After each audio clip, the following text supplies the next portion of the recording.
WeRiseNation.com. This where the grown men stay so you can kill that noise. We be the best to do it coming out of Illinois.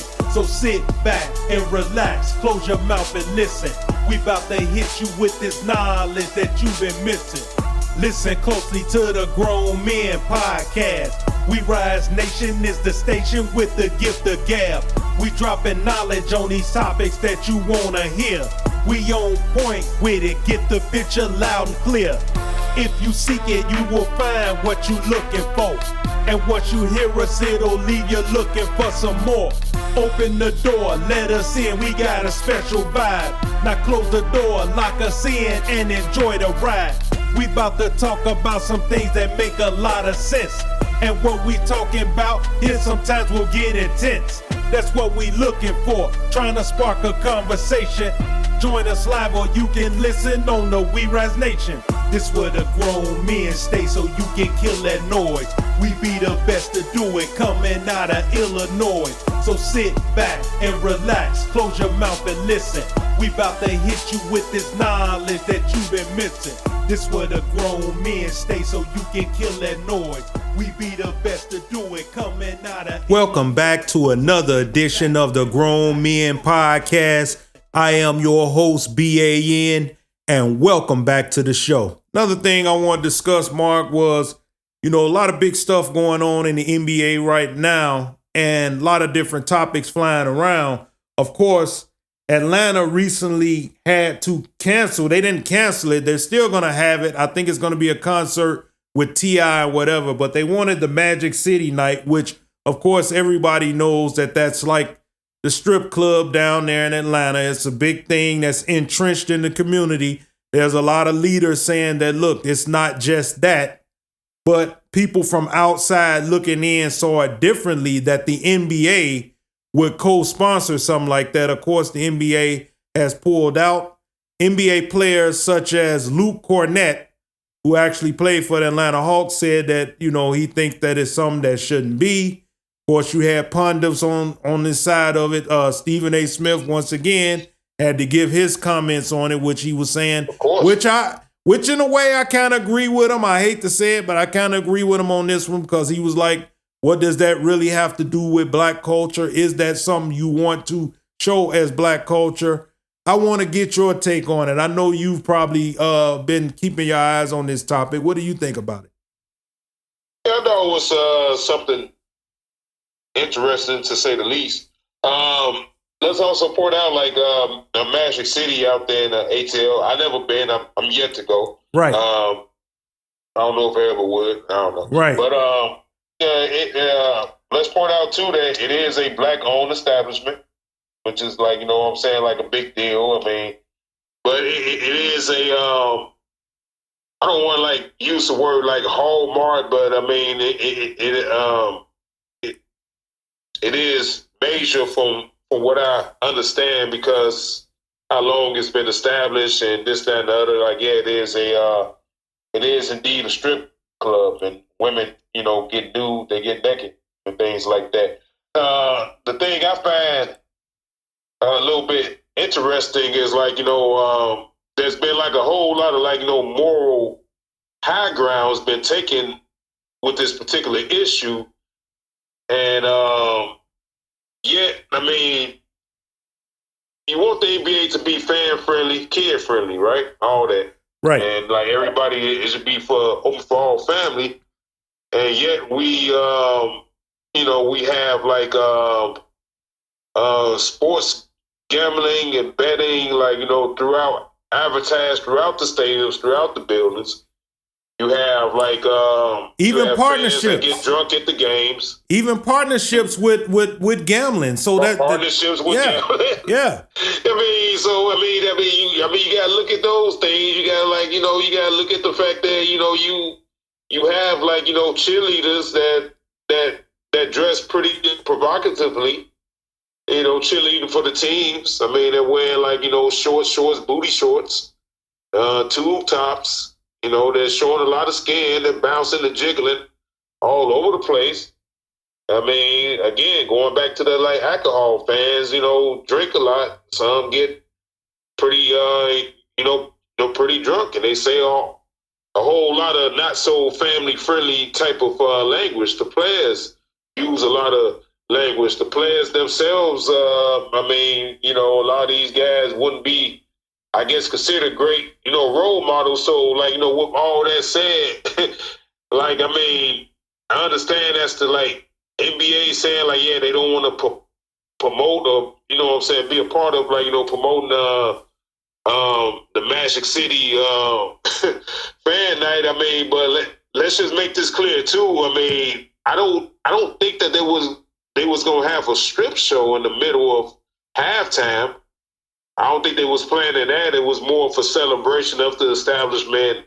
It was gonna have food and T-shirts, things that people can buy and all that kind of stuff, to show support of the establishment. And I'm not necessarily saying like, yeah, like they should have had it or not. I'm like, I'm kind of like, I don't have any dog in this fight, but it's like very hypocritical to me. I mean, because if you want to like take a big hard stance against that, you got to take a hard stance against a lot of things. I mean, you have had NBA players and coaches that has been like, get in trouble for being abusive towards women, that get in trouble for like all kind of things, drugs, arrested, all that kind of stuff, and they let those players back in the league, some of them at least. So it's like, it's not, I don't think you can really have a moral high ground about that unless you're going to sit there and like question or like, get rid of all of it, and particularly the sports gambling, because that gambling thing is very addictive. A lot of young youth get into it at such a young age and, find their life in ruins because of it. Well, I agree with you 100% on that, Mark. I believe that neither has its place in the NBA or any other sport for that matter. Here's my take on it and what I think. The NBA was going to go through with this thing until they got pushback. And when pushback happened, then they decided to get cold feet and they decided to bow out of it. So here's my thing. The NBA can't be the one to get the go on the moral high ground, right? Because they were invested in this promotion as well. So then at the last minute, they pull out of it. Now they're still going to have it in Magic City. It's just the NBA won't be co-sponsoring it anymore. But my thing is, don't get in it in the first place. If it wasn't the right thing to do in the first place. See, this is my thing. I hate people that get wishy-washy. Because if I'm in something, I'm all in, and there's nothing that you're going to say that's going to change my mind. However, these type of leagues, and I'm looking at the NBA and, for the MLB for a lot of times, the NFL, they don't budge. They don't care what you say. They don't really change too much. They do every now and then, but they don't care because they're making buku money. We know that their money doubles and triple in some cases of what the NBA and MLB can pull in. But in this instance, I have to say, look, this was something that shouldn't have never happened in the first place, because you never should have had this thing be with the NBA, as gambling shouldn't be in it as well. That's part of what's wrong with this league right now. But what do you got to say? No, I mean, I agree with that. I mean, that's the thing. You got to, stand on something all the way and stand with it. But yeah, they should have never, they should have automatically, because they knew what Magic City was. Exactly. They knew what that was. Exactly. But it just goes deeper to like a whole societal issue, not just with the NBA, but like just with society in general, how they look at, how they pretty much look at sex acts, because that's what they pretty much boil it down to. That's the biggest problem that they had with it, is like, nudity and things like that. People lost their mind years ago over Janet Jackson getting exposed at the Super Bowl. That was a big controversy the little costume malfunction.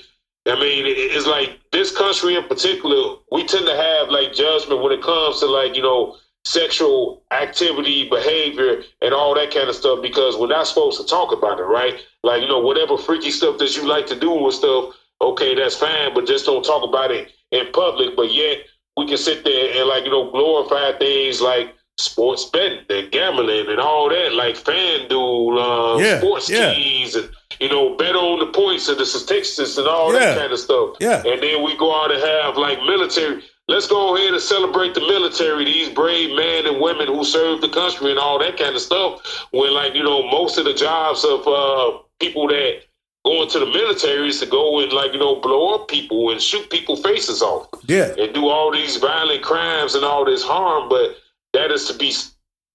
So it becomes, it's something that you don't want to sit there and, rattle that cage, because it's going to open up a whole lot of this thing. And then you got to look at yourself in the mirror at the end of the day. Like, the country has to look itself in the mirror. And like, already there's so many things that we don't want to look at ourselves in the mirror about as it is right now. So, Yeah, it's one of those situations for me. I just don't know. It's one of those deals where it shouldn't happen in the first place. I don't think professional gambling should be allowed in sports as well. It just makes the sports look like they can be compromised, games can be fixed. So why should we even watch us as fans of this? If you're a fan of basketball, you're supposed to be watching it for the basketball. Same thing with football. It shouldn't be about who's going to be performing at a halftime show. That's just a special treat.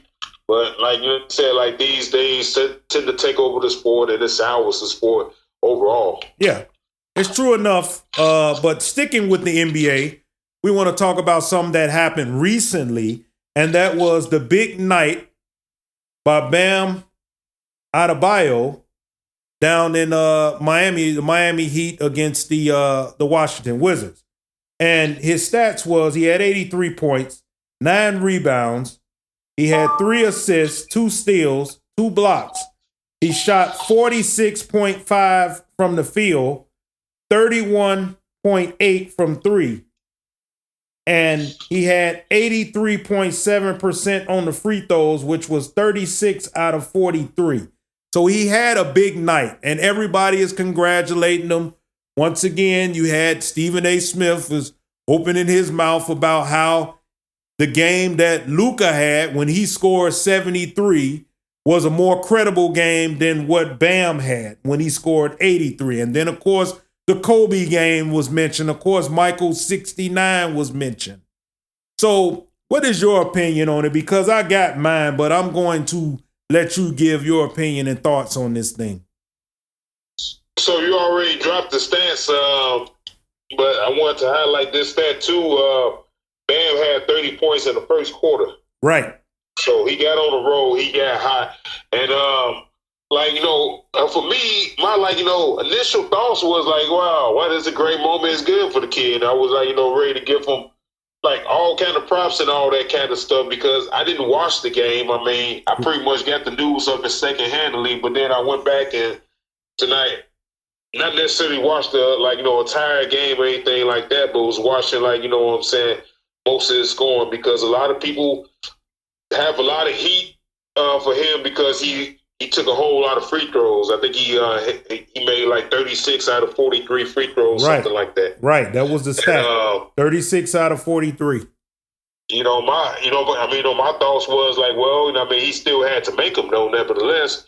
But then, as you dig deeper into looking at it and the whole the whole happening of the whole ordeal is once he got in the perimeters of 67, 68, 70 points, then you started kind of seeing players trying to manipulate the game. Meaning his teammates doing things because that was a blowout victory, right? Exactly. It was a blowout victory. The Wizards were the Wizards were never in that game. They had no intent to win that game, and that's something that we're going to talk about too. We're going to talk about that part too.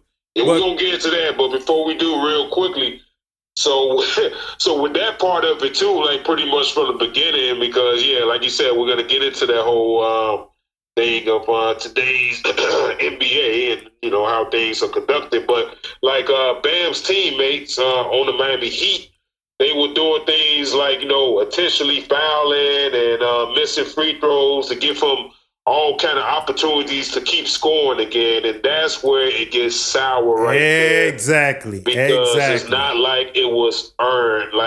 Let's take Michael Jordan 63 points playoffs against Boston Celtics, 1986, I believe. Let's take his 69 points that he scored in the game as well in the Garden. Was that a playoff game? Yeah. You can take that too. You can take the 69 points. But the reason why I say the 63 points against Boston, because it's a playoff game. Right. So, playoff basketball, everybody knows is way different from regular season basketball. Because playoff is do or die. You're trying to advance. You're going for the championship. You're going for it. Right? So, in that game, Boston Celtics was doing everything they had to do to beat the Chicago Bulls, which they did eventually do. But in the words of Great Mac, it wasn't easy and it won't be easy. But nevertheless, Jordan dropped 63 points. Larry Bird, after the game, said that Jordan, that pretty much Jordan was Jesus. They was playing against Jesus, right? And it's to say that they did everything that they did to stop the unstoppable. So now going back to this whole Bam situation of breaking Kobe's 81-point scoring record in the game. It was so manufactured, It's like if you got your teammates doing things intentionally, and you already got the other team not really trying as hard, it pretty much waters down the success, and that's very disappointing to me. And it leaves a bitter taste in a lot of people's mouths and stuff like that. And I don't have anything against Bam. I don't even watch the product like I used to watch. I would like to start watching more and really get into it like I used to. But when you see these situations occur, it just sours the taste in your mouth. It's because, when people do special things, it should be earned. It's the same way with the whole home run chase, the thing they was doing in the 90s. And, with Mark McGrath and all that and stuff, when they was going after Mickey Mantle's, single season record and all that kind of stuff. It's not like people was just lobbing the ball up to him and stuff, or throwing it up like it's a softball for them to hit some dingers. You had to earn those stats. And so when it's when it's help, when it's authored in any kind of way, it just sours the whole ordeal. Well, yeah, I look at it like this. First of all, I want to compare. You had a Boston Celtics team that was a good defensive team and a team that was going to win an NBA championship. And you have the Washington Wizards. So that's all that needs to be said right there. Also, as Steele and I discussed many times before, and I've discussed it with you and Mac as well offline, and we've had our conversations over drinks, where we talked about when Wilt Chamberlain scored 100 points. And as I've said, and Steele has said, he was taller than everybody on the court. So all you had to do was keep dumping the ball low, and he'd score 100 points. Same deal with Shaquille O'Neal. Shaq could have scored 100 points because all you had to do was throw the ball to Shaq down low and let him dunk the basketball. That's not rocket science. That's not any kind of strategy. That's just what you see. Another take I want to take from this is that if this was the old era, and I know a lot of people always say them old heads always holler about the old era, but I'm being realistic. If this was the old era and he would have been a ball hog like that, the people in the locker room would have gave him the cold shoulder.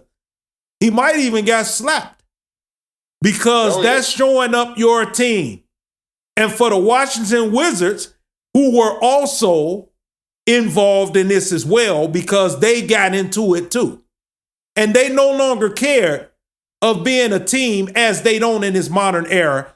They don't give a damn if they give up 83 points or 100 points because what's important to them is their bank account and what they're going to do after the game is over and after the season is over. And that's why I don't watch an NBA product anymore because they're not about winning. They're not, but this is a bad example. I don't, you can give Bam all the credit in the world. He did what he was supposed to do. But at the end of the day, it's a damn shame when teams have to participate in making something like this happen just to get some attention for a league that's attention is dwindling. Yeah, I absolutely agree. I mean, I really have no pushback at all against that. And the last couple of days you just said were like, yeah, you want to give Bam credit because, I mean, it's, when a player gets hot, they get hot, and he was hot, and I think he said it himself that they didn't really defend him as much until probably deep into the third quarter when they was, I guess, trying to stop him, but they was leaving him open because he made about 8 or 9 threes, right? Something like that, right? His all of his 3-pointers was pretty much uncontested, right? I mean, and that's more to say is that they was probably didn't, because I don't think he's known as a 3-point shooter. Like his statistics on the season, he averages 20 points. About 10 rebounds, 3 assists a game. He shoots currently at 44%. Exactly. So I don't think he's known for his 3-pointer prowess or skills like that. So that's probably why they left him. I mean, they gave him shots and he happened to get hot. So that's still a big feat for him. But it definitely takes away if your team is manipulating the game by doing unnecessary things, especially towards the end of the game, and the coach could have brought them out the game because again it was a blowout. Well, that's the thing. His team, Eric Spoelstra was taking heat, right, for this thing, and he's saying that he's not apologizing. It's one of those things where it was a special night. I understand all of that. But it was a moment to make, what I'm saying? I don't fault the coach at all. But again, it's how the game was, just how it was, manipulated. Like I said, taking the fouls and, fouling players and missing free throws on purpose to, get this guy, extra, touch of the ball and stuff, it's fun. I put it on his teammates, but I put it more on the Wizards because it's an embarrassment to the league. It's an embarrassment to the game of basketball in general. And that's why, they're trying to get the European game going because they want more people in other countries to have eyes on the NBA because the product that we're seeing right now is just not good. It's just not good. So let's get into it then. The Wizards, tanking. This is what I want to get into. We know that they're not the only team that's tanking. No. Our Chicago Bulls are actively participating in it right now. And there are other teams, the Charlotte team, all these other teams are committed to tanking. And it's an issue. They have been fined for doing this, sitting players for no apparent reasons. Let me ask you this real quick and stuff before you go off on it. When did tanking become a thing to you? When have we really paid attention? Because going into the history, because you've been watching basketball since I would guess since the late late 70s throughout. When did tanking become such a thing for teams? Well, in any sport, actually. I think tanking became a thing right around maybe 2000, somewhere in the early 2000s, where it started to be evident that some teams were just saying, look, we know we're not going anywhere, so we're going to make these trades and we're going to try to get these draft picks. But I think it's been more updated to this modern era right now to a big degree. It used to be 1 or 2 teams, right, where you knew obviously that they were taken because they're looking to get the number 1 pick. That's what it was all about. But now you got half the league doing this. You got half the league. Think about the Chicago Bulls. The Chicago Bulls could have kept who they had and they could have fought and yes, probably gotten into a play-in game again and probably lost to the Miami Heat again in a play-in game. But the whole point is that they decided to say, no, we're just going to gut this thing. We're going to trade these players and we're going to build around 2 new players. So my whole thing about that is we see this going on throughout the league. Look at the Sacramento Kings and the salaries that they took on when they took DeMar DeRozan and they took Zach LaVine. And that team was terrible, and they're still terrible even with those stars they had. And they can't move those two guys, so they move the guys around them so they can become worser. You're looking at the league as a whole. When you pull up the stats and you start to look at the league, you start to say, what's going on here? What are you giving fans a reason to show up for? You got a t-shirt night? You got a jersey night, an autograph sign? I mean, why do fans want to put themselves through showing up at these games? I mean, you tell me yourself. You used to watch basketball just like I watched it. Mac, still, all of us on that same level still don't watch it. And like we talked about before, still favors football now over, basketball. And basketball was his game. So I mean, just like.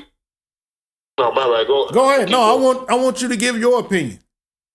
Oh well, yeah. I was just gonna say, like for me, I believe, like with most people, I got into, watching basketball, watch Chicago Bulls. I mean, I was a fan of the Chicago Bulls. Watching them play, I was a huge Scottie Pippen fan and all of that. And of course, I enjoyed the game. Then I started, discovering other players like, the Karl Malones and John Stockton, Patrick Ewing, back in the day, Alonzo Mourning, Muggsy Bogues, like all these different guys and different stars of different teams, and like the competition of it all, like the whole pride of it all. And I mean, and you know how I feel about it, because I said it many times on this program and offline and private conversations and all that. I just feel that, like, what I'm saying, big business still tends to kill everything, because, like, from that standpoint, you gotta understand that as a coach, as a team, as a organization, basketball, football, baseball, all of it is business. Yeah. Because they're in it to make money. And what has happened, over the last few decades, probably longer, is that the business has become getting bigger and bigger. There's been more money being spent on and around games, from t-shirts to jersey sales to teams sponsoring credit cards and debit cards, to the sports gambling that we talked about, to all of it. All of this big money is greed, is capitalism, is all of the things. So in terms that put pressure on teams to put out a product that the fans will want to get behind and support and go to and watch the games and to spend the money and spend the time on the games. And it's it takes away from any real competition, because it's for me, with the whole tanking thing, that shouldn't even be a thing at all. I mean, these are professional athletes and coaches. You should you get to this level to compete despite what your roster is looking like. Exactly. To develop your team to get better. Exactly, Mark. That's what I'm hitting on, is the fact that you should have some kind of professional pride, right? Even if you're not the best team in the NBA, you should go out. You owe it to the fans who are paying your salary by showing up to go out and do your best, even if the talent on the other side of the court is better than you. And that's the problem that I have when I watch the NBA. And nobody can tell me no different, because I watch it all the time on the highlights, where I see these guys not playing defense the way they should, just letting guys shoot, and they go back down the court and then they shoot. And we know that they don't care. I mean, take a team like the Indiana Pacers. The Indiana Pacers was in the NBA Finals last year, right? They played the Oklahoma City Thunder, right? Now, Oklahoma City Thunder's record is still 52-15. You know what the Pacers' record is? They're dead last in the Eastern Conference at 15-51. So when Halliburton got hurt, they just said, forget it, we're tanking. They traded all their players. That's why Indiana and Utah both got in trouble when they set players on purpose, because Utah did the same thing. Utah is 20-46. The Sacramento Kings are 16-51. The Pelicans are 22-45. The Mavericks are 22-44. The Grizzlies are 23-42. I mean, it's ridiculous. You even got the Milwaukee Bucks, and they got Giannis, and they're not going to make the playoffs this year. And the Bulls are right there with them. The Bulls are 27-39. The Bucks are 27-38. Even the Hornets have jumped up, and they started terrible. But since they've gotten Kobe White from the Bulls, they've gotten a little bit better. So, and that is, I was gonna say that. Yeah, that's just like beyond ridiculous. I mean, because again, like I don't follow it so hard. Like I didn't even look at the standings or anything like that. So I didn't know that the Pacers have fell off so much. I mean, so like drastically. I mean, that is like I said, beyond ridiculous. Because it used to be a time when if something like that was to happen, because the team is like riddled with like injuries and all of that type of stuff. Like because like even when the Bulls, and I'm talking about like the Derrick Rose days, when like he was hurt and all that kind of stuff. The Bulls were still like fighting hard and competing. That's the one thing I give like Thibodeau respect on. I mean, it's probably a couple things I give respect for, but like that in particular, I mean, he kept the team competing and like they was trying to win. Well, that's the thing about it. He had the team being competitive. There's no question about that.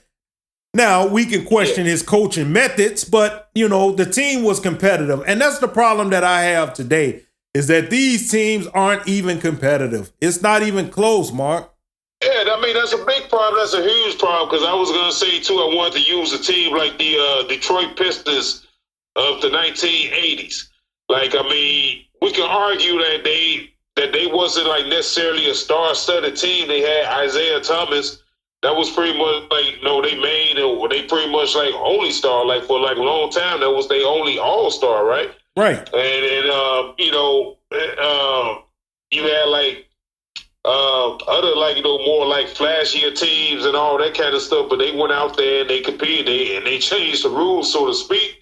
Like they was like, hey, we're going to be a little bit more physical. We're going to find a way to win. And, their things was like, hey, we're going to like, beat the crap out of like everybody else. Like, we was going to be like, what I'm saying, really, really physical. And I mean, in a way, I miss that type of NBA. Unfortunately, I really do. Yeah, I mean, because it's this whole thing, the whole pride thing, like they want to go wait on those draft picks. And I'll say this too real quick. Like, I mean, what the league should really do, I mean, unless they they may already have this rule or law out there. And that is when you catch these teams doing this tanking stuff, I mean, they should be like, disqualified from like having like any draft pick for like at least 2 seasons, 2 to 5 seasons. Well, if they can't, the thing is that they've made draft at all. They've made it now. They've made it now though, where it's more difficult to get the number 1 pick. Just because you tank now, they're not saying, look, you automatically gonna get the most lottery balls. It don't work that way anymore. So so all these teams that are doing this, they're probably not going to benefit from that standpoint. I know what the Bulls did, and as I told Steele, the Bulls did a salary dump because they want to sign free agents. So they're going to have a lot of money on the books once the season is over because the guys they traded for have expiring contracts. Now, the point is we want to see them use that money. Because now that you're doing that, we also want to see you using that money. We don't want you going out and getting no cheap free agents and saying, okay, we're going to fix this. You need to get some people that's going to come in here and play with Matas Bucelis and Josh Giddey, because those are the guys that you're trying to build the team around. Yeah, sure. And I mean, like I said, it's just, I don't know. I just feel like this stuff is just so far gone, because what like I would ideally like to have is that like, we, we get rid of the all of the like non-real basketball fans, and you just like one of those like fair weather fans, or just those like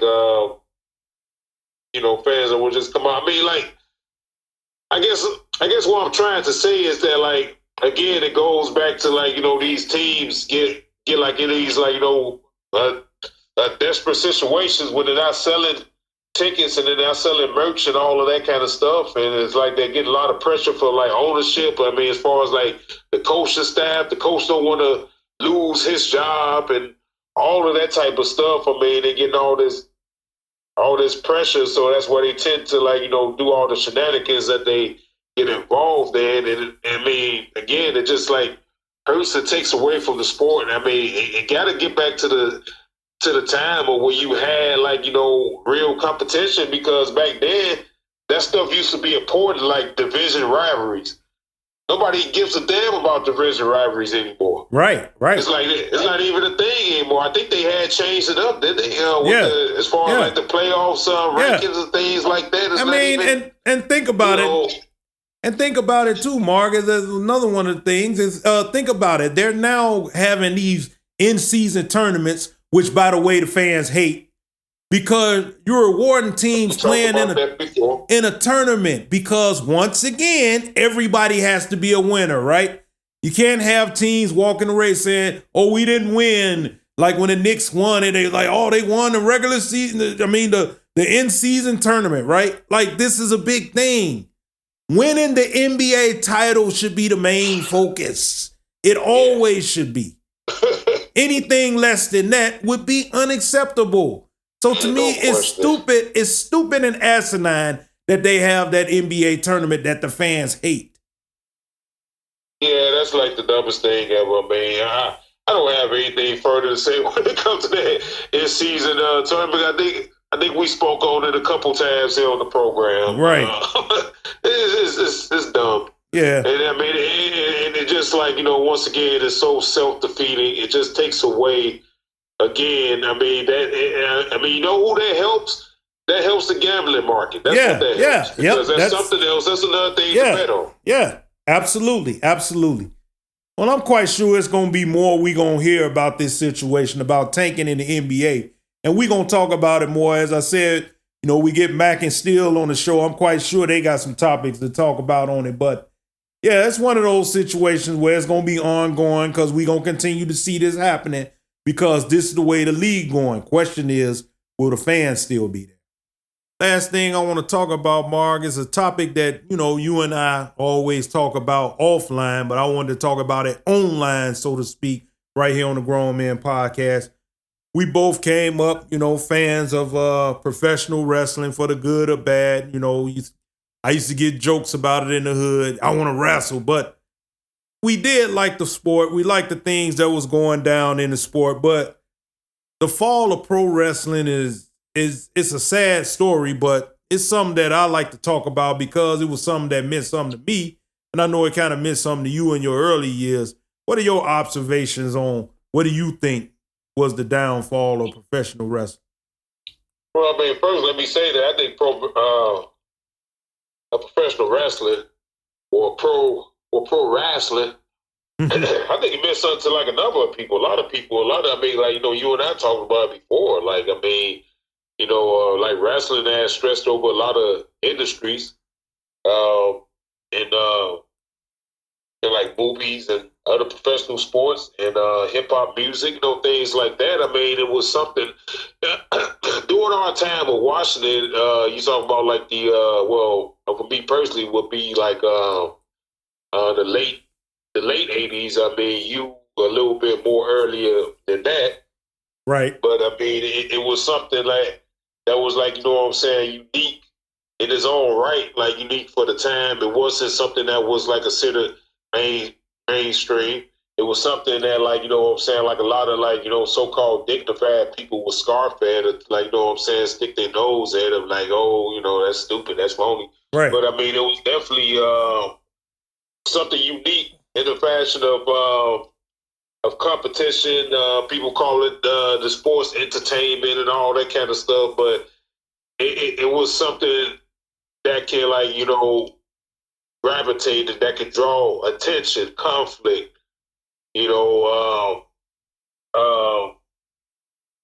feuding and things like that. Like, yeah, I mean, you had your good guys, your bad guys to cheer for.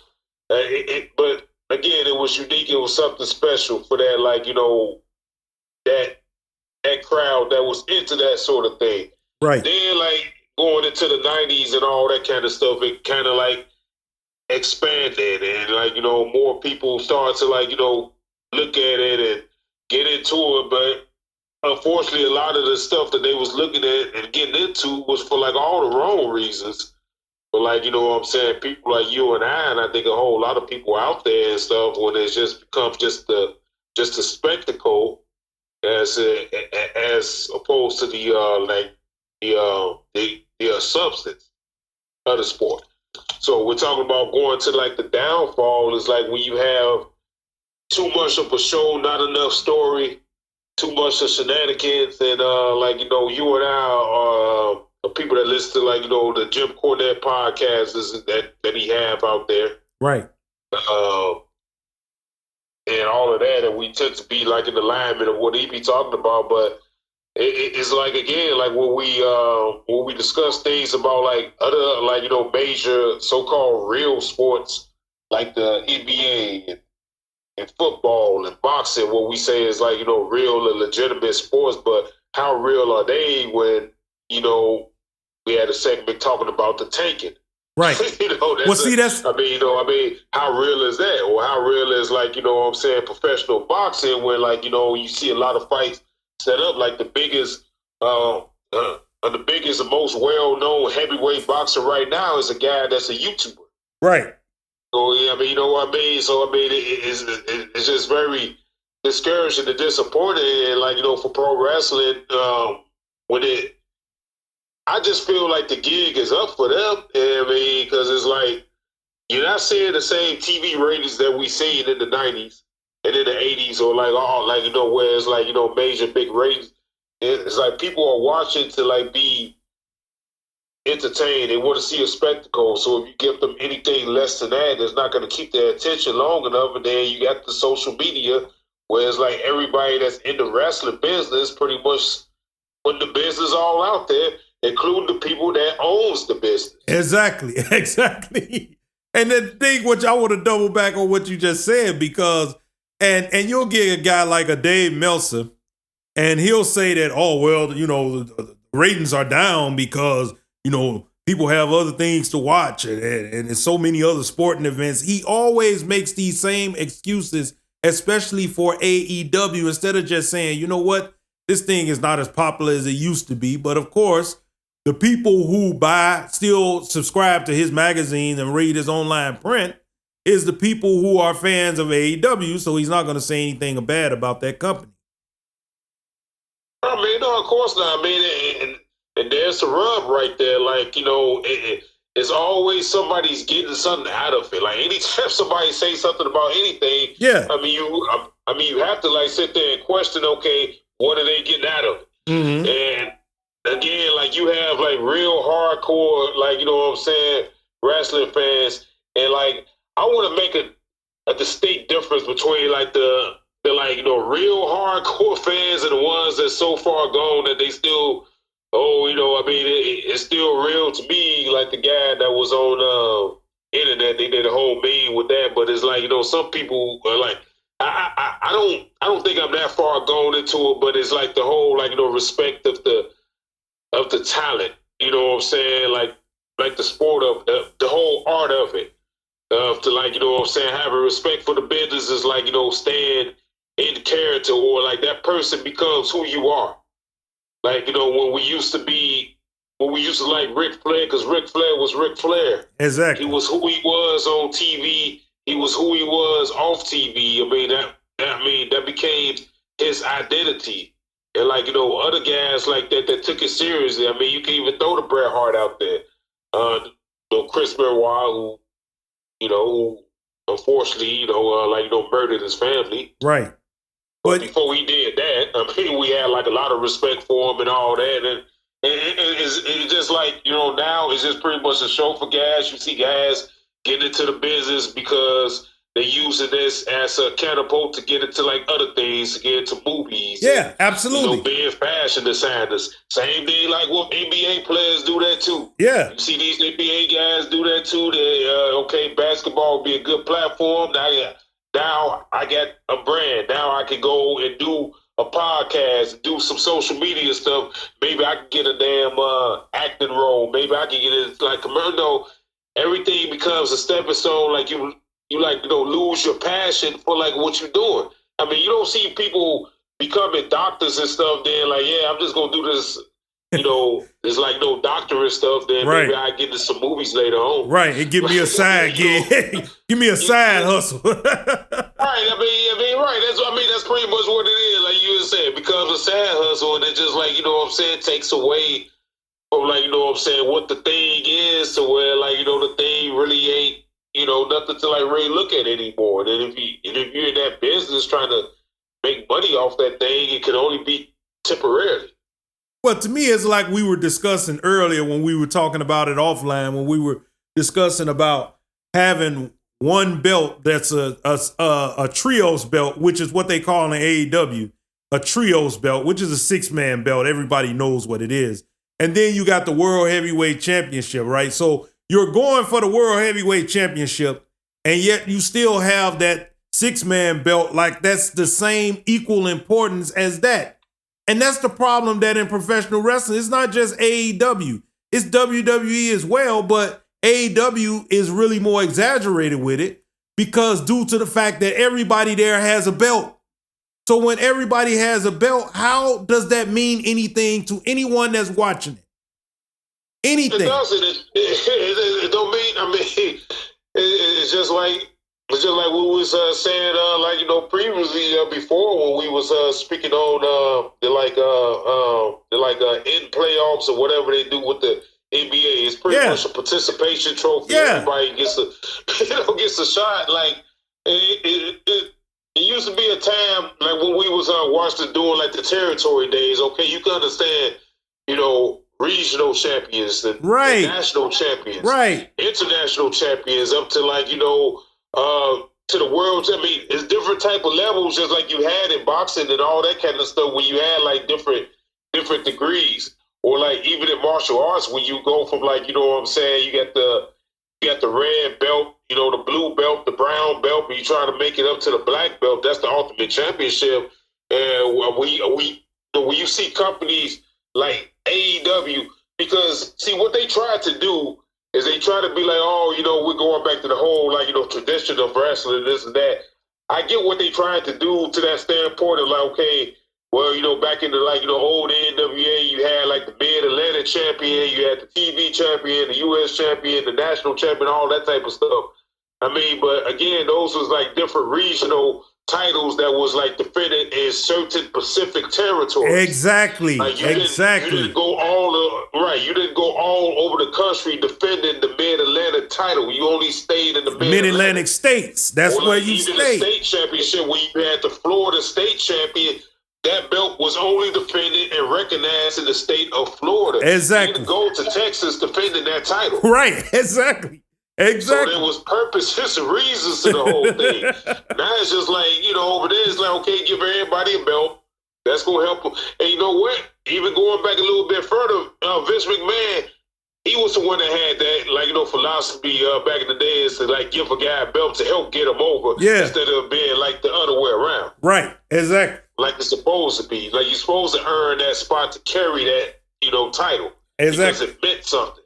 Exactly. That you hit everything you just said. I absolutely agree with 100%, because that was the whole thing about being the world champion, is that you are the champion that is recognized over the world. Meaning if Harley Race had that belt, or Dusty Rhodes or Flair or the Briscoes had the belt, or Terry Funk or Dory Funk Jr.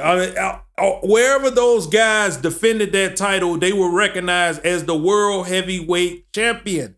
That's what that meant. They didn't take like you said, a Mid-Atlantic belt and they said, okay, we in the Mid-Atlantic states over here in the Carolinas, but we're going to defend this title over here in California. It just didn't make sense, and it doesn't add up now. You're talking about in AEW right now, or before she lost them, Mercedes Moné had 11 belts. And they're like, what are these belts? Who cares about these belts? Nobody. It's meaningless to a real wrestling fan.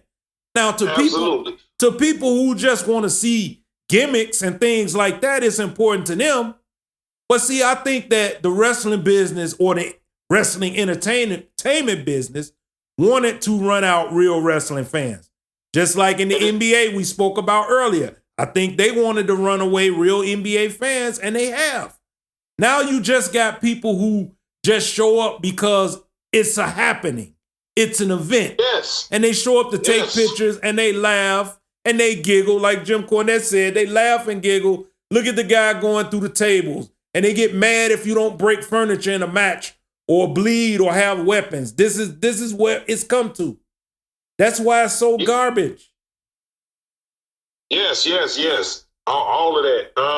And I wanted to say because, I just had thought that came to mind that, when you just sit there and said that about, running off their fan base, like they run off the people who made them important to begin with because they were fans, because they want those mainstream fans because those mainstream fans come with that mainstream money. Exactly. And that's all they all of these sports do a big disservice to their fan base, to the people that made them something to begin with. Yeah, they insult. Because they just chasing that bag. They want that big bag.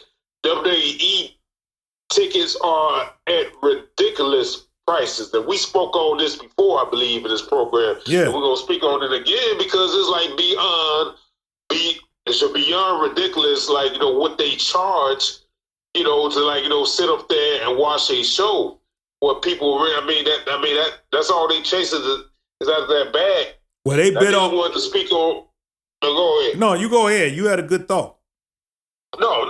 It's just like, it's just like, like I said, it sucks. It's just very disappointing because NBA fans do the same thing to football. Because those Laker games and stuff. To sit up there and for the Bulls too, for that matter. Let's not kid ourselves. Yeah. Chicago is like a big city. Exactly. So the Bulls are charging hundreds, if not thousands of dollars for those seats, especially if they become a playoff team.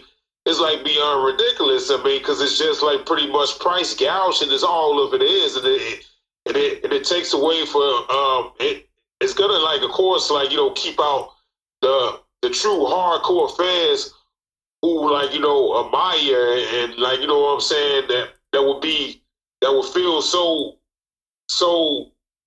honored and privileged to be able to see a game, to be able to sit courtside to see their favorite guy out there hooping or see their favorite wrestler, all that kind of stuff. But no, you sit there and trade those guys in for that rich guy who don't give a damn about you, who want to see you do something stupid. Yeah.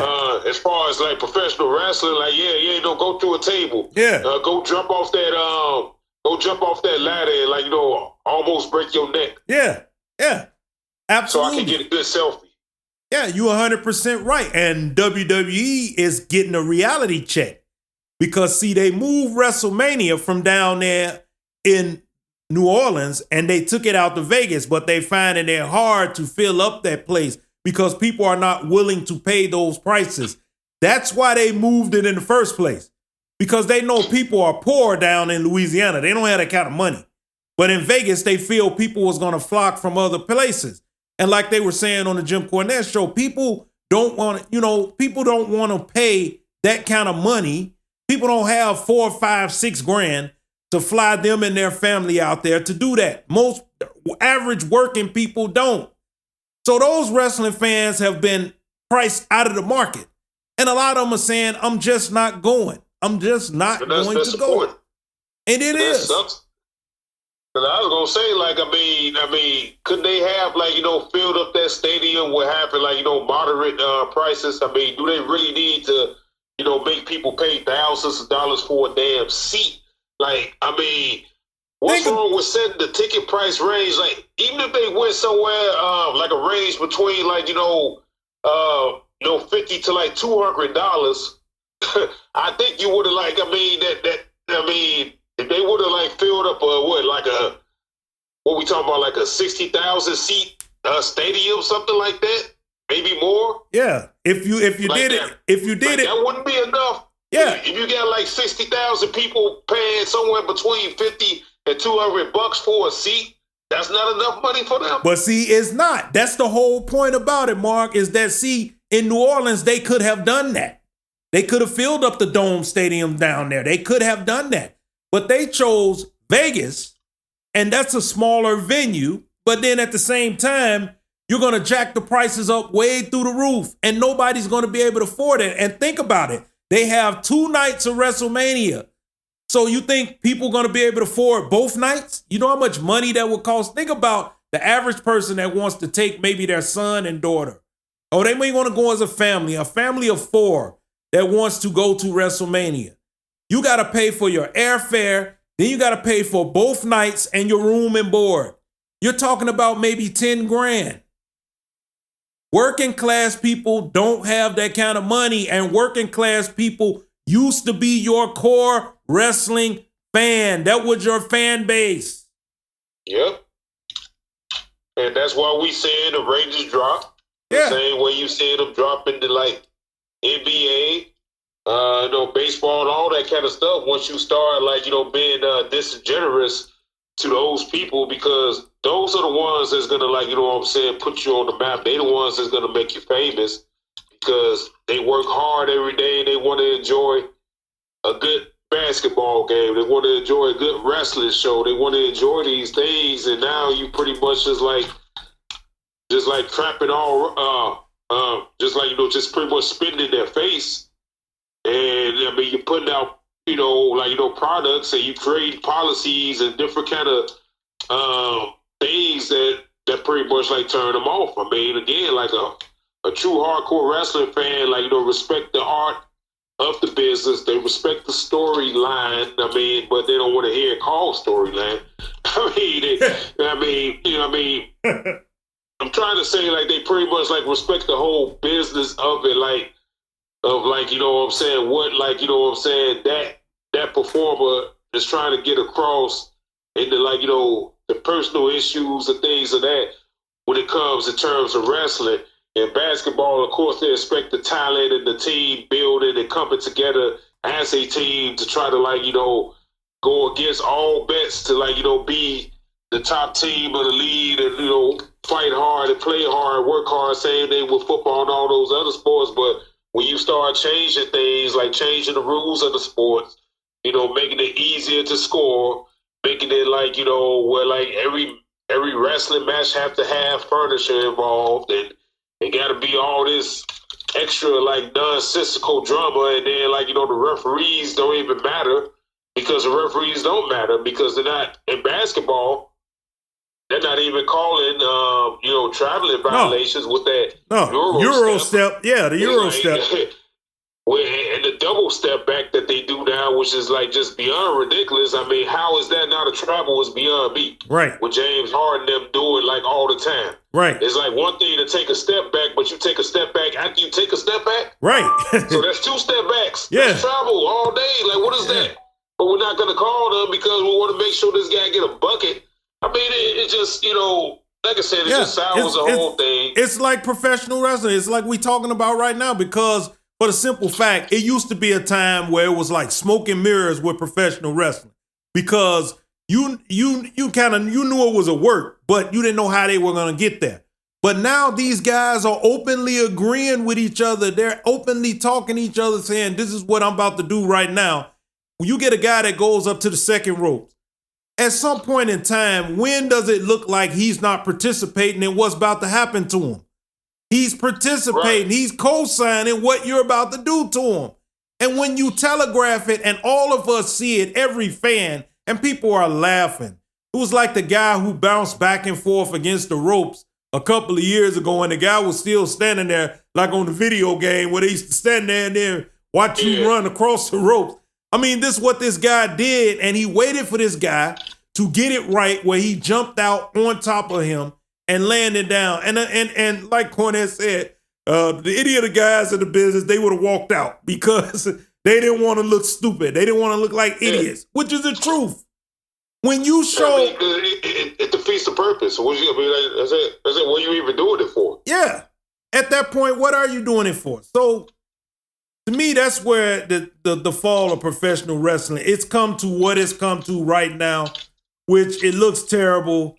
You got wrestling matches where guys that are smaller, really small, and they're competing against other guys, and you get fans that push back and say, well, Rey Mysterio did it. And Rey Mysterio was the only one that did it.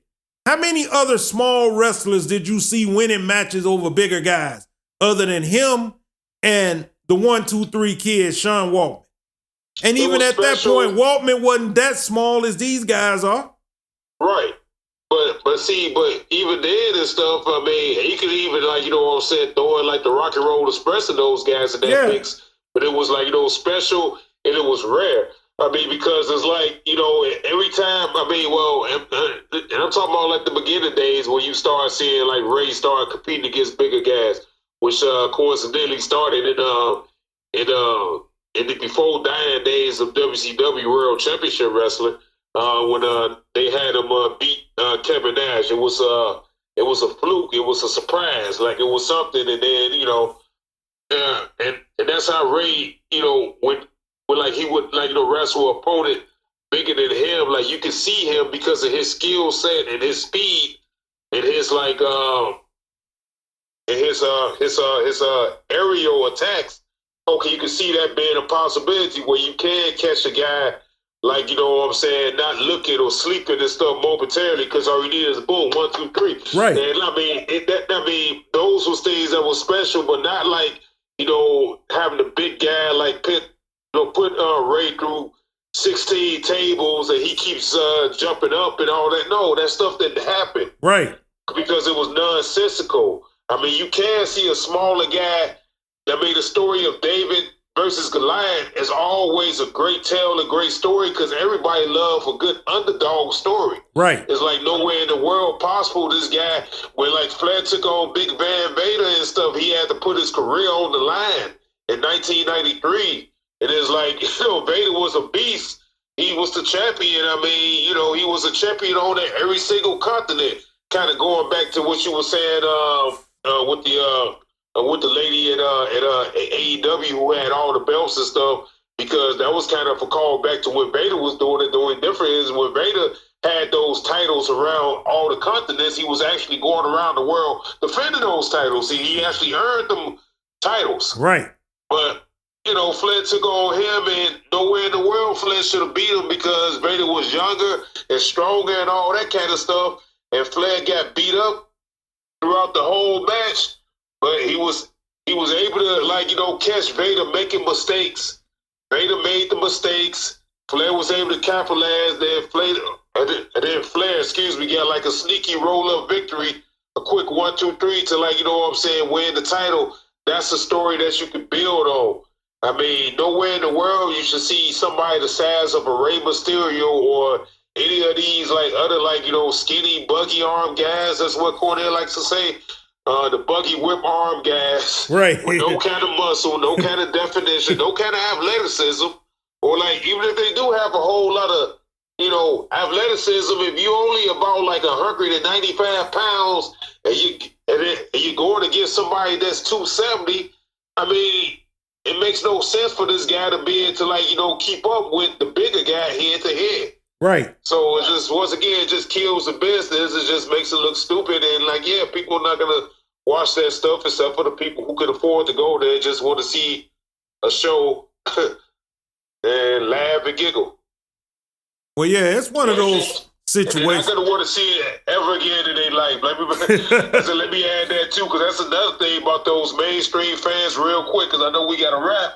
But it's like, you know, usually those type of people will, like, probably go to the show once in a while where, like, you know, if you, like, cater to your consistent fan base, they're going to keep coming if you give them something to come for. Because, again, those are the guys, like I said, the mainstream fans, they're gonna spend the big money on you once in a while, every now and again. Right. But but your real fans are going to keep coming consistently. Mm-hmm.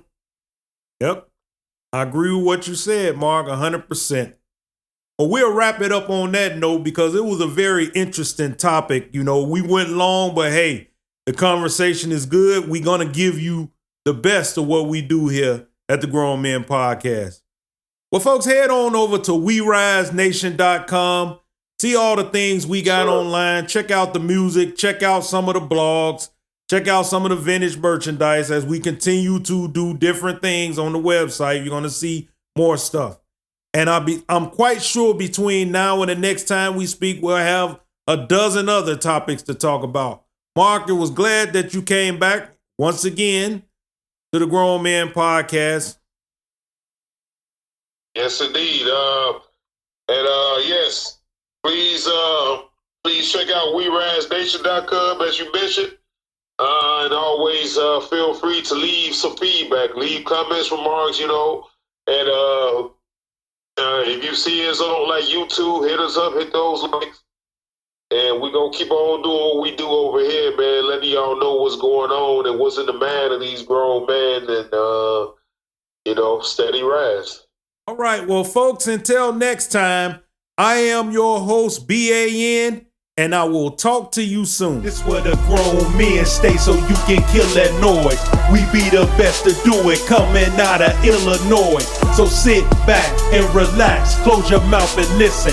We about to hit you with this knowledge that you've been missing. Listen closely to the Grown Men Podcast. We Rise Nation is the station with the gift of gab. We dropping knowledge on these topics that you wanna hear. We on point with it, get the picture loud and clear.